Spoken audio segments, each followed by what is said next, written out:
আসসালামু আলাইকুম। আশা করি সবাই ভালো আছেন। আপনারা জানেন আমি এখন বাংলাদেশে আছি। মুজাহের ভাই এখন পাকিস্তান। অনেকজনে অনেক মন্তব্য করতেছেন আমাদের মধ্যে কোনো ঝামেলা হয়েছে কিনা। আমি কেন পাকিস্তান যাইনি এটা নিয়ে অনেকজনের মন্তব্য। যাই হোক, এটা সরাসরি সবাইকে বলার জন্য আমি এই ভিডিওটা করতেছি। প্রথমত হচ্ছে যে আমার পাসপোর্টের সমস্যা ছিল। সমস্যা থাকার কারণে আমি মুজাহের ভাইয়ের সাথে পাকিস্তান যেতে পারিনি।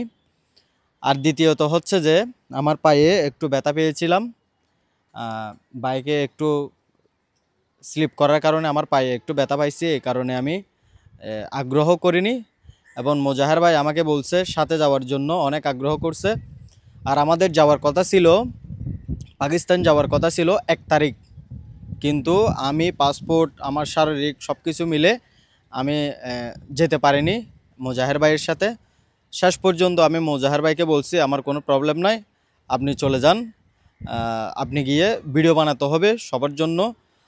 ভিডিও যদি না বানান হয়তো অনেকে দেখতে পারবে না পাকিস্তানের উট কেমন দাম, গরু কেমন দাম, আর বিভিন্ন প্রাইসগুলো আপনি তুলে ধরবেন, আপনি চলে যান।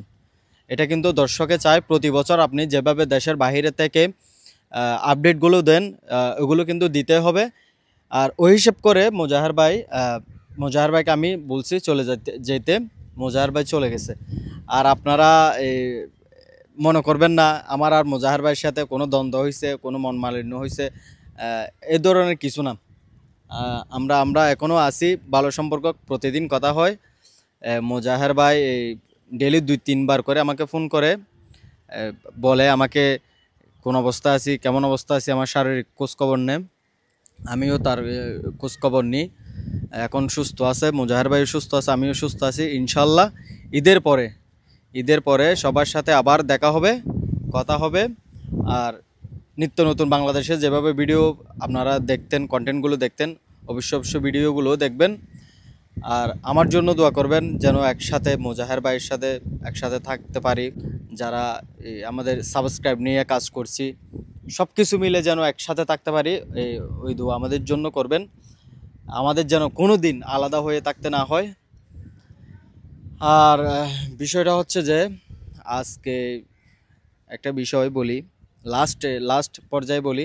ভিডিওটা যদি পুরোটা দেখেন তাহলে আমি যাদের প্রতি দৃষ্টি আকর্ষণ করছি, আমাদের বাংলাদেশের যারা প্রশাসন আছেন তাদের প্রতি আমি শ্রদ্ধা রেখে একটু দৃষ্টি আকর্ষণ করছি।